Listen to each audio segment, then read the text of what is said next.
禮拜8位風台掃過新竹縣山區哦，不少所在龍邦山，大部分的道路已經恢復通行，只剩部分的商業道路還會暢通。縣政府嘛提醒講，因為落大雨，山區的土質都是真鬆軟，所以最近無代誌，就盡量莫去山區。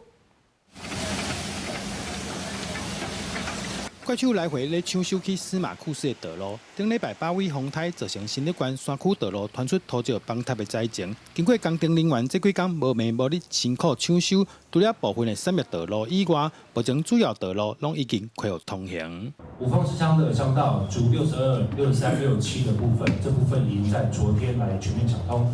另外，在尖石鄉鄉道的部分，主59、61、62也在昨日來全面搶通，這部分可以通行到司馬庫斯。新竹縣政府表示，在尖石鄉的部分，大部分的部落連外道路等於順利搶通，但是後山石蕊地區的道路因為地基無在，刷落去佫需要加強地基，才能恢復正常。尖石鄉除了目前石壘道路的部分，還需要施打鋼軌樁，然後才能夠後續的施作通行。所以目前石壘道路部分就差這一塊，全力的在搶修。所以目前縣道、鄉道現在是都可以通的。